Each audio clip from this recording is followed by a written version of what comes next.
말씀 제목 같이 한번 읽어보도록 하겠습니다. 시작. 부활이 진짜인가? 네, 부활이 진짜인가? 라는 제목으로 말씀 나눠보려고 하는데, 오늘은 부활 주일입니다. 그래서 우리는 부활하신 예수님을 기념하여 오늘을 이렇게 부활 주일로 진행되는데, 우리 처음 온 친구들도 있고, 그래서 잠깐 설명드리면 예수님은 부활하셨어요. 교회에서는, 그리고 우리 기독교는 예수님의 부활을 믿고 고백하는데, 그 부활에 대해서 한번 좀 나눠보려고 합니다. 그래서 부활에 대해서 이야기를 나눌 건데, 먼저 부활은 말도 안 된다 라고 말했던 사람, 어떻게 사람이 죽었다가 다시 살아나냐, 이건 도저히 믿을 수 없는 일이다 라고 얘기했던 영국의 철학자 앤토니 플루라는 사람이 있어요. 근데 이 사람이 마지막 죽기 전에 이런 얘기를 합니다. 읽어드릴게요.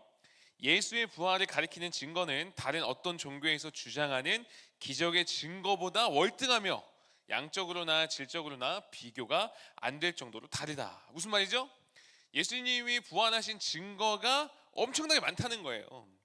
교회를 다니지 않는 사람까지도 분명하게 납득할 만한 증거와 자료들이 상당히 많은 게 예수님의 부활이다라는 거죠.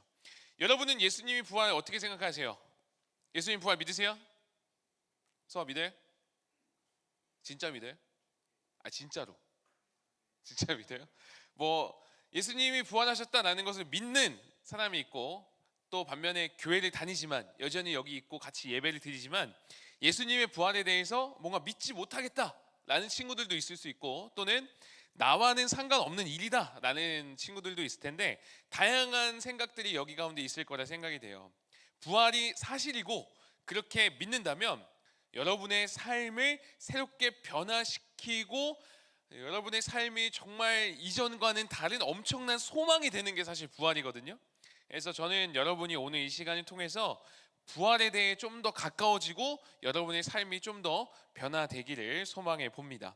여러분, 오늘 내용은 기독교, 그러니까 이 부활에 대한 내용을 극도로 싫어했던 사람들, 비기독교인들, 역사가들까지도 모두 동의할 수밖에 없었던 부활의 사실과 증거에 대해서 목사님이 좀 가져와 봤어요. 그래서 오늘은 조금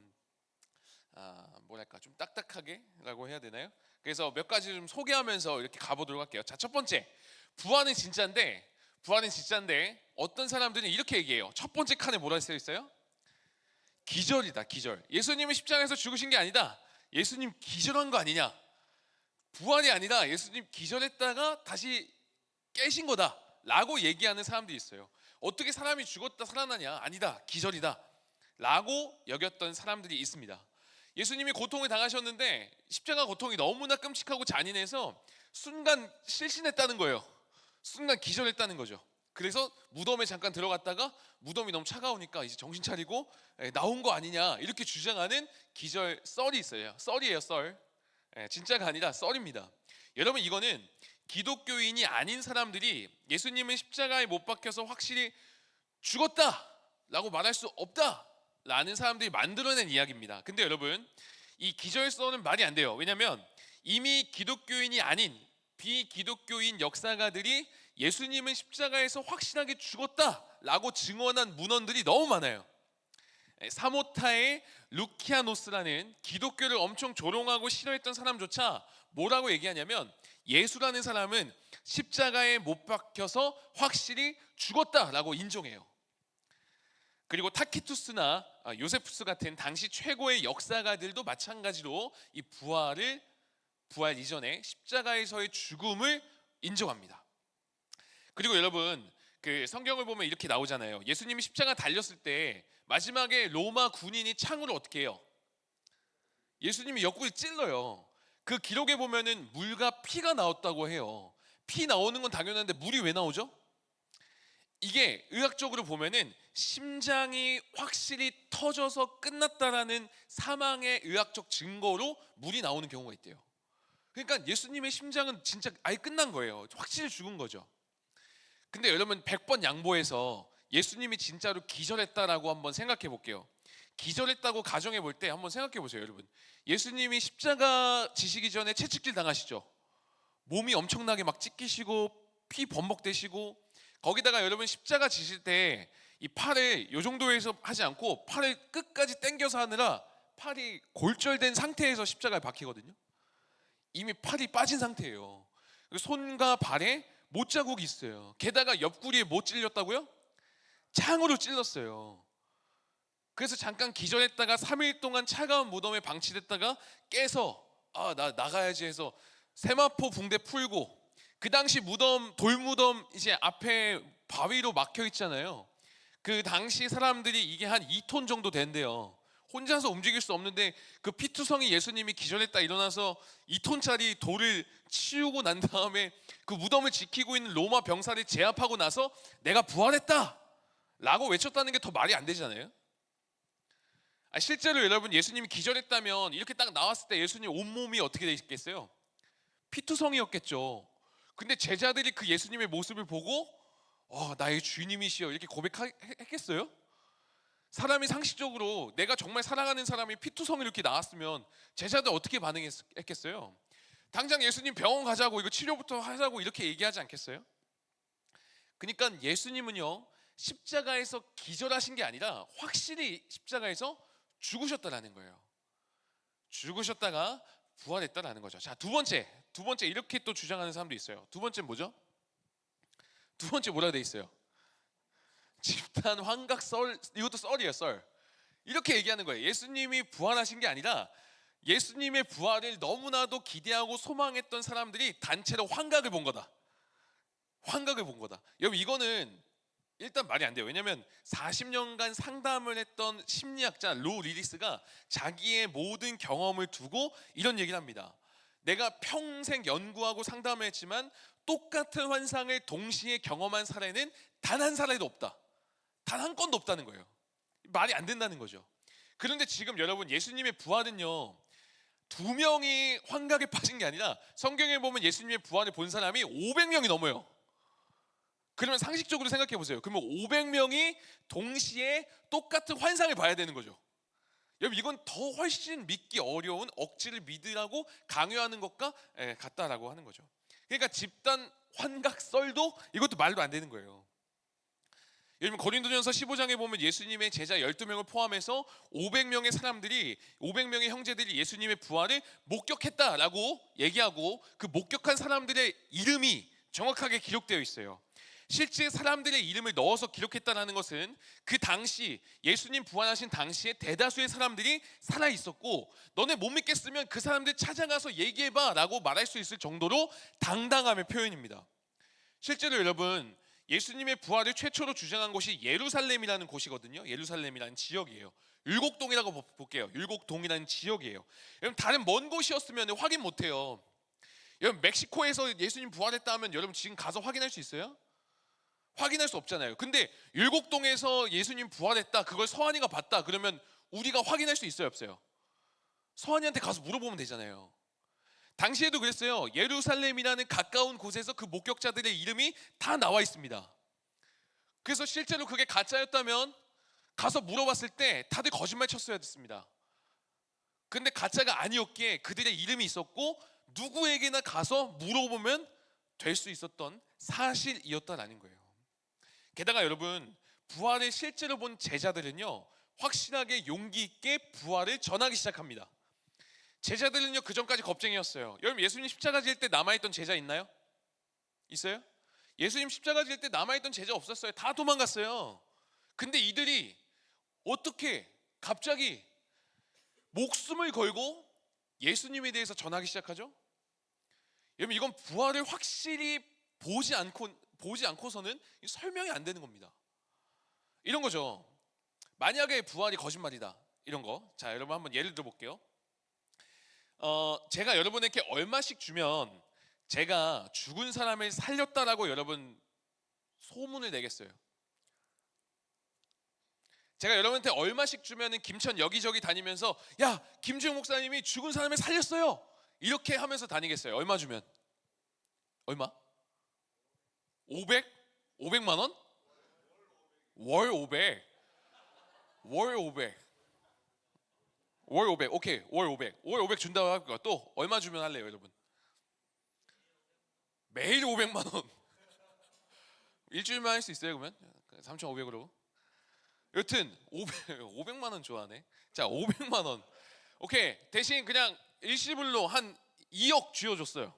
2억 쥐어주고, 야, 김지용 목사님이 죽은 사람을 살렸다고 이 김천 시내에 소문을 퍼뜨려라, SNS에 올려라 해서 이제 성실히 재찬이가 열심히 했어요. 그리고 우리 뒤에 아까 500만 원 누구였죠? 매일 500? 태정인가요? 열심히 퍼뜨렸어요. 김천고에 가서 야, 김지용 목사님이라는 분이 있는데 죽은 사람을 살렸어. 근데 이게 막 퍼지니까 너무 심각해진 거예요. 국민청원에 막 올라오기 시작했어요. 진실을 밝혀달라, 이거 말이 안 된다. 그리고 검찰이 개입하기 시작합니다. 그래서 검찰이 태정이를 갑자기 데리고 와서 털기 시작해. 야, 너 이거 거짓말이야 진짜야. 거짓말이야 진짜야. 만약에 이거 거짓말이면 너 이제 들어가는 거다. 들어가서 이제 콩밥 먹는 거야. 거짓말이야 진짜야. 재찬아, 이거 거짓말이야 진짜야. 검찰이 붙잡고 얘기하는 거예요. 뭐라고 얘기하겠어요, 여러분? 그래도 나 500만 원 받았으니까 의리 지켜야지. 계속 거짓말 하겠어요? 계속 거짓말 할 자신 있으세요? 여러분, 그 돈 진짜 1억 2억을 받았다 하더라도 아마 검찰이 계속 그렇게 하면은 여러분, 사실 거짓말입니다, 당장 불 거예요. 죽은 사람을 살리는 거 본 적 없어요, 거짓말이라고 당연히 얘기할 겁니다. 여러분, 실제로 과거에 1970년도에 미국에서 일어난 전대미문의 정치 사건이 있어요. 워터게이트 사건이라고. 대통령 재선을 위해 작업하다가 이 불의로 이렇게 자기들끼리 이렇게 해서 막 작업하다가 잡힌 사건이 있는데, 이 사람들이 자기들 안 걸렸으면 세계 최고의 가장 강력한 권력을 가진 백악관의 실세들이 될 수 있는 사건이었는데, 그때 작당 모의했던 12명이 잡힙니다. 잡혀서 FBI의 압박 속에서 이들이 서로 입을 맞췄지만, 이들이 얼마 동안 자기들끼리 입을 맞춘 거 계속 이어갔을까요? FBI가 잡아가서 막 얘기했어요. 2일. 그래도 얘네가 좀 의리가 있었어. 2주 갔습니다. 2주. 근데 2주 만에 서로 지켜내지 못해요. 그리고 거짓말을 유지 못하고 다 털어내요. 그래서 그냥 끝나버리죠. 여러분, 그런데 예수님의 부활 있잖아요. 예수님의 제자들은요, 이거를 40년이 넘도록, 40년이 뭐예요? 자기가 죽기까지 평생도록, 여러분, 만약에 부활이 거짓말이었으면 이 거짓말을 위해서 계속해서 그 어려움을 견뎌냈다? 여러분, 가능할까요? 평생토록 거짓말을 위해서? 이 불가능하다라는 거예요. 제자들이 잔혹한 고문을 당하고 마지막에 교수형을 당하면서까지 끝까지 예수님의 부활이 진짜라고 말하는 그들의 증언과 고백은 이거 거짓일 수 없겠죠. 우리는 500만 원 그것도 못 지켜서 금방 거짓말이라고 얘기하는데, 제자들은 돈도 안 받았어요. 여러분, 그렇게 목숨을 잃으면서까지 끝까지 부활이라고 얘기하는 게 거짓말일 리 없죠. 부활은 실제 사건이었다라는 거예요. 여러분, 세 번째, 이런 것도 있어요. 진짜 안 믿는 사람들이 이런 거 잘 만들어내는 것 같아요. 세 번째는 무슨 썰이에요? 아니요. 아까 그거 표. 네. 세 번째 뭐라 돼 있어요? 도굴설, 도둑. 예수님의 무덤에 도둑이 들어서 시체를 훔쳐갔다. 부활이 아니다 라고 얘기하는 거예요. 근데 여러분, 성경에 보면 마태복음에도 되어 있는데 대제사장들이 무덤 경비병들한테 큰 돈을 쥐어줍니다. 그리고 야, 너네 좀 거짓말 좀 해. 제자들이 밤에 와서 시체를 도둑질해 갔다 라고 거짓말 좀 해 하면서 큰 돈을 쥐어줘요. 그러면 이 말은 뭐예요? 이 말은 뭐예요? 지금 무덤에 시체가 있다 없다? 없으니까 지금 거짓말 시키는 거예요. 시체가 있었으면 그러면 거짓말 안 시키겠죠. 시체가 없으니까 이들은 지금 부활은 못 믿겠고 그냥 시체 도둑질에 갔다라고 거짓말하라고 시키는 거예요. 즉, 무덤은 비어 있었다라는 거예요. 시체가 실제로 없었다라는 거죠.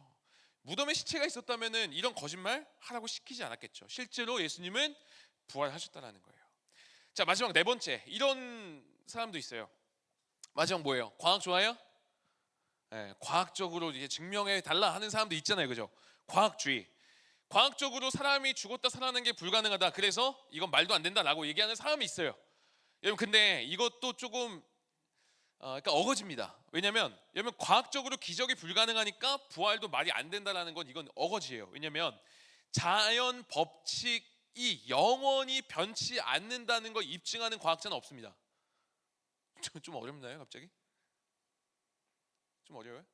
우리가 거절할 수 없는 법칙이 있죠. 뭐 있죠? 물리학, 그죠? 이거 여기 놓으면 어떻게 돼요? 떨어지죠. 근데 이거를 평생 변치 않는다고 증명할 학자는 없어요. 왜냐하면 이게 평생 연구를 못해요. 그러면 이거 과학적이라고 얘기할 수 없는 거죠. 이런 말이에요. 자, 실제로 이제는 미국 국방부에서 UFO 알아요? UFO 좋아해요, 여러분? 외계인 이런 거. 목사님 성경에 외계인 나와요? 막 이런 거. 외계인 본 적 있어요? 혹시? UFO 본 적 있다. 어? 환각설? UFO 본 적 있어요? 언제 봤어요? 대구에서.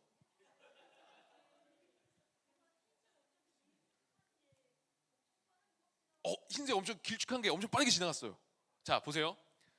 자, 이게 증명은 못 하는데 증명 못 하는데 자, 미국 국방부에서도 미확인 비행 물체 이 UFO 있잖아요. 이제는 이게 UAP로 바뀌었어요. 그러니까 비행 물체뿐만 아니라 과학적으로 설명할 수 없는 아까 얘기했던 이거 중력의 법칙이잖아요. 놓으면은 그 떨어지는 거. 이거를 완전히 무시하면서 나타나는 현상들이 나타난다는 거예요. 무슨 말이냐면 이런 거죠. 엄청나게 빠른 차가 200km, 300km 달리다가 갑자기 직각으로 바로 이렇게 틀 수 있어요? 비행기가 갑자기 가다가 갑자기 이렇게 상승할 수 있어요? 한 300km, 400km 가다가? 이건 법칙적으로 불가능해요, 이거 여러분. 과학적으로. 직각 회전은 말이 안 되는 겁니다. 이거 과학적으로 안 되는 일이에요. 근데 이런 일들이 일어난다라고 미국 국방부에서 발표하기 시작하고 UFO가 아니라 UAP로 이런 사건들을 연구하기 시작하고 이런 게 나타난다라고 인정하기 시작했어요. 그러니까 과학적으로 상식적으로 이 중력의 법칙 이런 법칙들을 깰 수 있는 게 없는데 이런 현상들이 나타난다는 거예요. 우리가 생각하는 과학적으로는 상식적으로는 말이 안 되는 현상들이 지금도 실제적으로 나타나고 있다라고 지금 미국 국방부에서는 인정하고 있는 거죠. 우리가 당연히 맞다라고 얘기하는 그 과학적이라는 거 그것을 벗어나는 일들도 있다라는 거예요. 그러니까 여러분 예수님의 무덤이 비었고 예수님이 부활하셨으며 그것을 봤던 증인들이 목숨을 걸고 부활을 증언했던 그 모든 것들이 증거가 되고 실제로 이 증언들이 너무나도 많은데 이게 단순히 본인 느끼기에 과학적으로 말이 안 된다라고 부정하는 건 무슨 말이냐면 본인의 인식의 한계가 여기까지고 나는 그 정도이고 나는 여기까지밖에 모르는 무식하다라고 말할 수밖에 없는 꼴이 된다는 거예요. 내가 생각하지 못하는 더 많은 세계들이 있는데 자, 이 정도 하면 여러분 의심되는 것들은 좀 지워졌을 거라 생각이 들어요. 이런 내용을 잘 정리해 놓은 영상이 있어요. 영상 한 4분짜리 같은데 하나 잠깐 보고 마무리하도록 하겠습니다.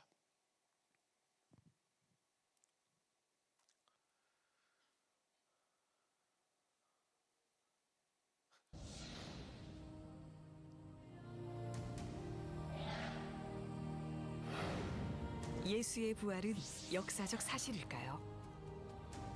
사람이 어떻게 죽었다가 다시 살아날 수 있을까요?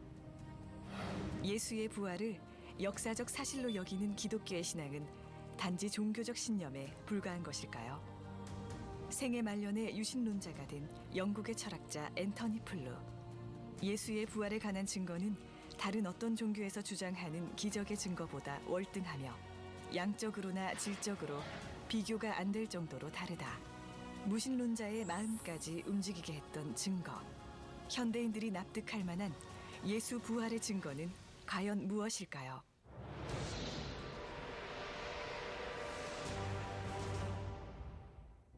기원 후 1세기 고대 로마의 사형 방법 중 하나인 십자가형.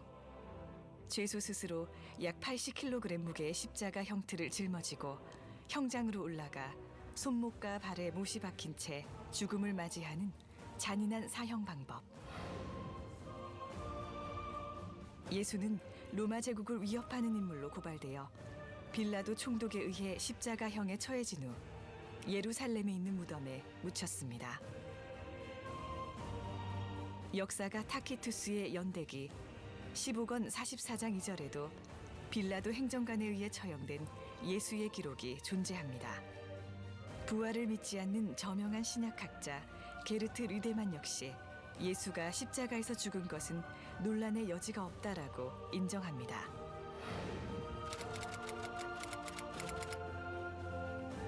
당시 처형해야 할 죄수가 도망가거나 살아난다면 이를 담당한 군인은 대신 죽어야 했기에 불가능한 일입니다.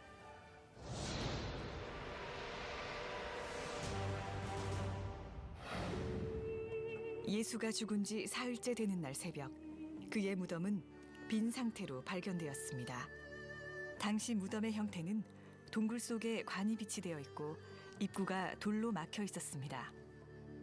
막달라 마리아와 여인들이 무덤에 도착했을 때 입구를 막았던 돌은 옮겨져 있었고 무덤 내부는 시신을 쌌던 천만 남아있을 뿐 텅 비어있는 상태였습니다.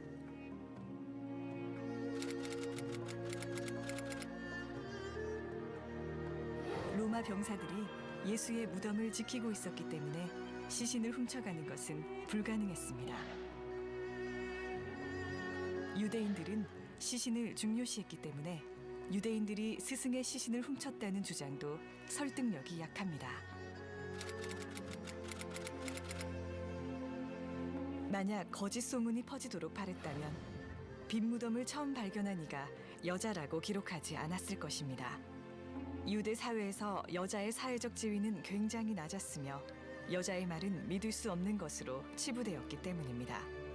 저명한 종교 철학자이자 변증가 게리 하버마스, 예수의 빈 무덤에 대해 씌어진 2200여 개의 문헌을 조사한 결과 75%의 학자가 예수의 빈 무덤을 역사적 사실로 받아들인다고 주장하였습니다.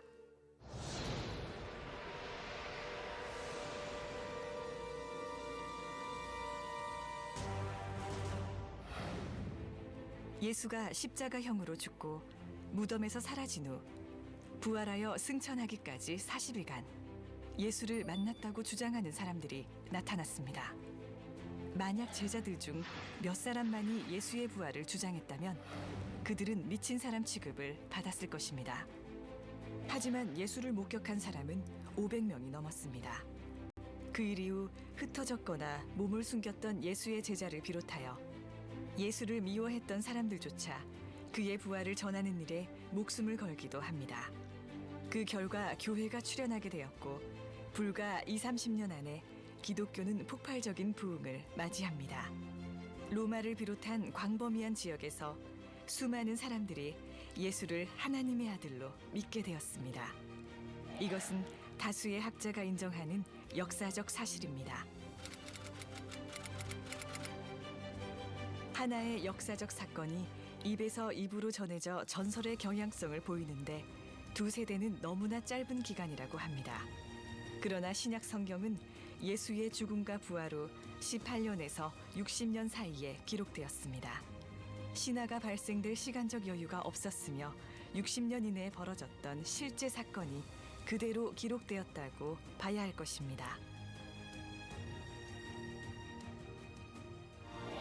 AD 30년경 로마 제국의 통치하에 있던 작은 나라에서 반역자로 처형당한 예수는 죽음 후 많은 이들에게 부활한 모습으로 목격되었고 그를 믿지 않던 이들조차 예수가 하나님의 아들임을 믿게 되었습니다.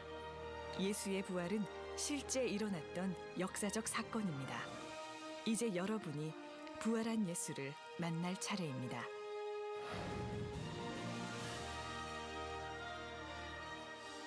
네, 여기까지 볼게요. 자,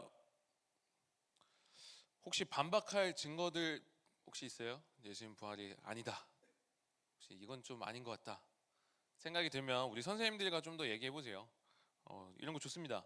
왜냐하면 이렇게 계속 생각해보고 여러분의 궁금증을 또 의문점을 해결해 가야 저는 여러분의 의문을 해결하고도 남는 게 하나님의 말씀이고 복음이라 생각합니다. 충분히 여러분을 논리와 생각들이 분명히 진리 앞에 잘 설 수 있을 거라 생각이 들고요. 자, 어쨌든 예수님의 부활이 사실이라면 그러면 이게 우리랑 무슨 상관인 거죠? 이것만 나누고 마치도록 하겠습니다. 자, 일단 첫 번째 요거예요. 예수님의 부활이 사실이라면 우리에게는 이런 의미가 있습니다. 우리도 예수님이 부활하신 것처럼 나중에 우리 또한 완전하고 영광스러운 몸으로 부활하게 된다는 소망을 품을 수 있게 되는 거예요. 예수님의 부활이 사실이고 우리가 그걸 믿는다면 여러분과 상관없는 일이 아니라 여러분 또한 지금 여러분의 이 모습이 아니라 완전한 모습으로 새롭게 바뀔 수 있다는 거예요. 여러분 몸 만족해요 지금? 아니죠. 얼굴 만족해요? 쉽지 않죠. 이 모든 것들 완벽한 몸으로 부활된다는 거예요. 여러분 우리 육체는 시간이 지날수록 약해집니다. 목사님이 여러분 나이 때 햄버거 잘 먹을 때는 뭐 6개, 7개 먹었거든요. 전혀 뭐 문제 없었어요. 야식은 보통 족치라 아세요? 족치라? 족발, 치킨, 라면 이렇게 먹을 수 있었는데 이제는 족발만 먹어도 쉽지 않아요. 다음날 너무 힘들어요. 몸이 약해지고 있어요. 소화가 안 돼요. 거기다가 살도 찌고 점점 망가지고 있어요. 목사님 얼굴도 원래 이렇지 않았죠? 좀 더 샤프하고 괜찮았는데 네, 좋습니다. 목사님 점점 이상해지고 있어요. 나이가 들수록 몸이 이상해졌어요. 여러분 언제까지 우리의 얼굴을 화장으로 막을 수 있죠? 언제까지 보톡스로 우리의 주름을 펼 수 있는 거죠? 한계가 있어요. 그런 우리에게 부활은 소망을 줍니다. 어떤 소망이죠? 마지막 날에 예수님과 같이 우리 또한 완전한 몸을 얻어서 새로운 육체로 살아가게 될 수 있는 소망이요. 여러분 이거는 제가 뭐 웃으면서 얘기했지만 여러분 17살에 다이빙 사고로 전신이 마비된 친구가 있습니다. 평생을 휠체어에서 지낼 수밖에 없었던 조니 에릭슨 타다라는 사람이 있어요. 이 사람이 그렇게 장애를 입고 평생 살아가는데 같이 예배를 드렸어요. 우리 수련회 생각해 보세요. 수련회 때 막 기도할 때 어떻게 기도해요? 열심히 기도하잖아요. 그리고 무릎 꿇고 기도하잖아요. 근데 이 조리 애니스타라는 무릎 꿇을 수 있어요, 없어요? 꿇을 수가 없어요. 꿇고 싶은데. 근데 이분이 기도하면서 어떤 소망을 품게 되냐면 훗날 이분이 부활의 소망을 품게 된 거예요. 훗날 천국에서 부활의 몸을 입고 내가 자유롭게 뛰고 에어로빅을 하고 운동하는 자신의 모습을 생각하면서 그날에 부활한 새 다리로 가장 먼저 내가 예수님께 나아가 감사의 무릎을 꿇을 것이다. 그런 고백을 해요. 여러분 이거는 부활을 믿는 사람만이 가질 수 있는 소망인 거예요. 두 번째 이런 소망도 품을 수 있습니다. 우리의 모든 수고에 상이 있어요. 상. 부활을 증거하는 고린도전서 15장에 보면은 마지막 절 58절은 이렇게 얘기하고 있습니다. 오늘 본문이기도 한데요. 우리 같이 한번 읽어볼게요. 시작. 그러므로 내 사랑하는 형제들아 변실하며 흔들리지 말고 항상 주의 일에 더욱 힘쓰는 자들이 되라. 이는 너희 수고가 주 안에서 헛되지 않은 줄 알미라. 아멘. 여러분 이 말씀은요 고린도전서 15장에서 부활을 쭉 얘기하면서 마지막에 이렇게 얘기하는 거예요. 흔들리지 마라. 너네 지금 그 수고 계속해서 해라. 헛되지 않다라고 얘기하는 거예요. 여러분 지금 여러분이 예수님 믿는 거 헛되지 않습니다. 여러분이 지금 예수님 믿고 믿음대로 살아가는 거 헛되지 않아요. 다른 친구들 다 열심히 살아가고 공부하고 막 그럴 때 내가 기도하는 거 때로는 시험 기간에 시간이 아까울 수 있어요. 다들 공부하고 영어 단어 하나라도 더 외우는 그 시간에 내가 예배 드리는 거 아까울 수 있습니다. 다른 사람들 이기적으로 살아갈 때 나 혼자 예수님 믿는다는 그 생각 때문에 예수님 말씀대로 살아간다는 그 생각 때문에 그래도 내가 또 양보하고 그래도 내가 또 사랑하고 이거 되게 억울할 수 있어요. 그런데 성경은 얘기하는 거죠. 그거 헛되지 않다라고 얘기하는 거예요. 헛되지 않아. 예수님으로 살아가는 그 수고, 여러분이 남몰래 흘렸던 눈물로 기도했던 그 수고, 믿음으로 살다가 때로는 억울한 일 당하는 그 모든 것, 여러분 하나님이 모두 다 아시고 부활의 날 그 모든 것을 합당한 상으로 갚아주신다라고 약속하시는 거예요. 그러니 흔들리지 마라. 그러니 너희의 그 수고 헛되지 않으니 믿음으로 계속 살아가라 말씀하시는 거예요. 여러분 이거는 부활을 믿는 자들의 소망이고 약속입니다. 마지막 세 번째, 하나님의 진짜 사랑을 알 수 있는 게 부활이에요. 여러분 그 부활에 대한 영상 아까 보여줬잖아요, 그죠? 이 영상 유튜브에 올라 있는 건데 댓글에 보면 이런 댓글이 있어요. 초딩인 것 같아. 말투가 이래요. 님이 만약 신이에요. 님이.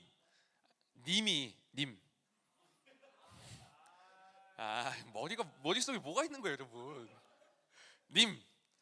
예수님, 님이 만약 신이에요. 이 큰 우주에서 굳이 신인데 지구에 찾아와 신의 능력도 안 쓰고 왜 다른 사람을 통해서 설교나 하는 짓을 합니까?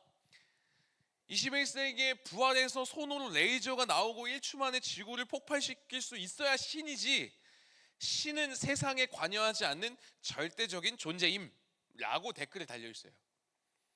여러분 그렇게 생각할 수 있죠. 여러분이 생각하는 신이 이 정도는 돼야 신이다라고 생각할 수 있잖아요. 근데 저는 이거 보면서 오히려 하나님의 사랑과 위대함이 여기 있다라고 생각했어요. 무슨 말이냐면 하나님은, 예수님은요 그렇게 하실 수 있는데 그렇게 안 하시고 진짜 먼지와 같은 이 지구에, 거기다 이 지구의 가장 낮은 동네에 먼지 같은 인간의 몸으로 오셔서 그 모든 것을 감당하셨다?